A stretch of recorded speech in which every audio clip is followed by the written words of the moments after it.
कभी कभी निद्रा न रात को आती है। राम अवधपुर में रहे दूर हो ये रोग है असह सब विधि मुझे मुनिवर राम वियोग। बोले मुनिवर मत सोच करो रघुनाथ तुम्हें अपनाएंगे। चरणों का दर्शन पाते ही सब कष्ट तात मिट जाएंगे।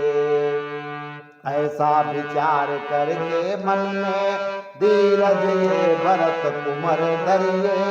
स्वीकार तनिक सीए सेवा कुछ कंद मूल खाकर कहिए। भरद्वाज की भेंट तब कर सादर है स्वीकार। रात बिताने को हुए उसी जगह तैयार। मुनि की आज्ञा से सबका ही सब विधि भारी सत्कार हुआ।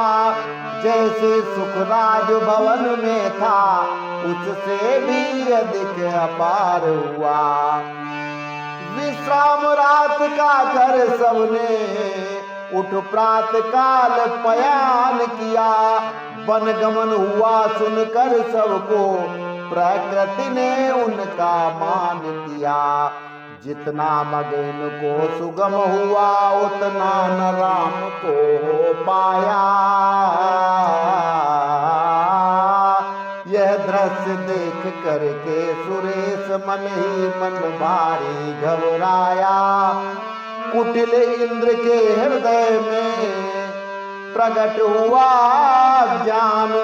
बस में रहते हैं सदा भक्तों के भगवान। सुरेश यानी इंद्र। और वो इंद्र कौन है? काम क्रोध मद लोभ मोह। सिंहासन है ये कहीं चला नहीं जाए, मोह है।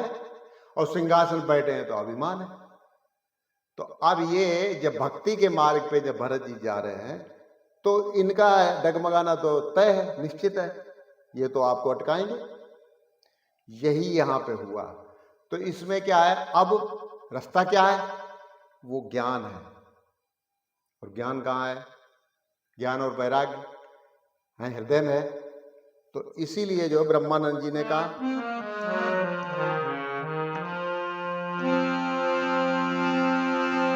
जो भजे हरि को सदा, जो भजे जो भजे जो भजे जो भजे हरि को सदा सोई परम पद पाएगा,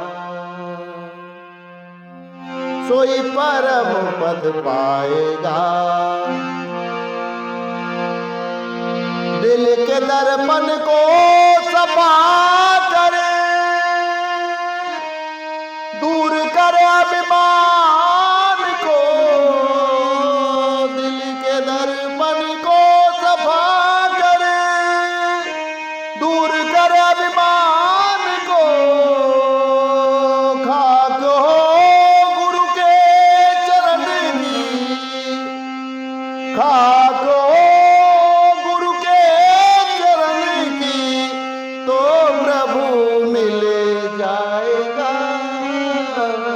सोई परम पद पाएगा।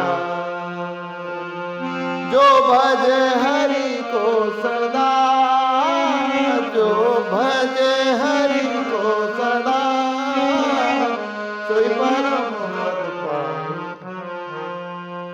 अब इंद्र जी कहाँ गए? ज्ञान मतलब गुरु के पास। अच्छा, गुरु कौन है? गुरु कोई व्यक्ति या किसी आदमी पुरुष का नाम नहीं है। गुरु का मतलब है परमार्थ। तो ये ज्ञान के पास गए और ज्ञान के ऊपर धूल जमी हुई है। तो ब्रह्मानंद जी कहते हैं वो धूल को साफ करो तो ज्ञान चक्षु यानी ज्ञान के जो नेत्र हैं वो खुल जाए, तो तुम्हें सही रास्ता सही मार्ग मिल जाए।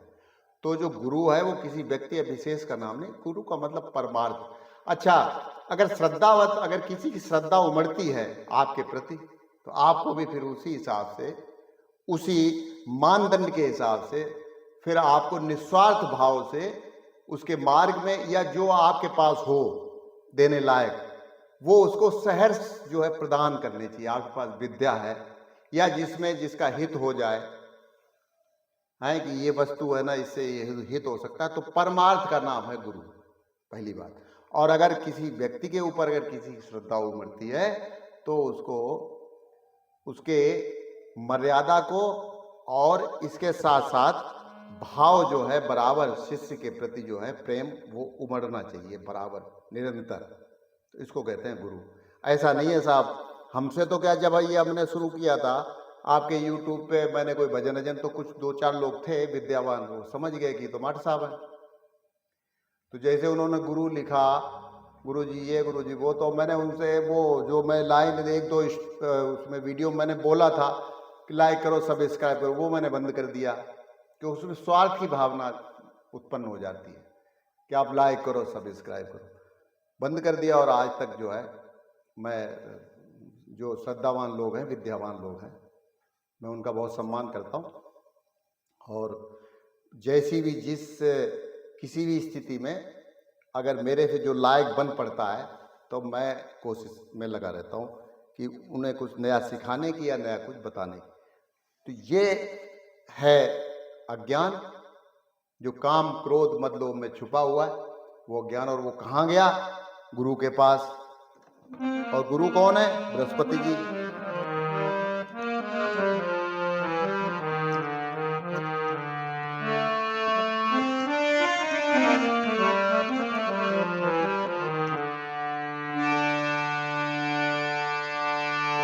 सुने इंद्र के वचन तब बोले यो गुरुदेव, बहुत बुरी है आपकी सुरपति यही कुटैब। ये ऐब है आपके अंदर। गुरु ने कहा कि ये ऐब है, इसको दुरुस्त करो, सुधारो। इनकी अपार ये भक्ति देख श्री राम लौट ही आएंगे, फिर किस प्रकार खल दल संगार देवों का कष्ट मिटाएंगे।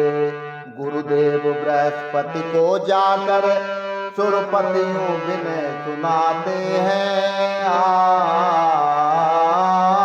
महाराज मनाने रघुवर को श्री भरत लाल बन जाते हैं। साक्षात प्रेम की मूर्ति भरत बेप्रेम बस कहलाते हैं। बस यही सोच करके स्वामी हम लोग माँ घबराते हैं। जिससे न राम से भरत मिले, कुछ ऐसी युक्ति बताओ तुम, हम लोग महासंकट में हैं, धीरजे नाथ बनाओ तुम। तो गुरु ने, बृहस्पति देव जी ने ये कहा कि आप अज्ञानता को छोड़ें, अभिमान का त्याग करें। तो बिल्कुल सरल रास्ता, और वही उन्होंने मार्ग बताया। आप मेरे साथ बने रहिए, आगे इसमें बहुत अच्छे अच्छे प्रसंग हैं। और आज के लिए इतना ही, कल फिर मिलते हैं। नमस्कार, जय श्री राम।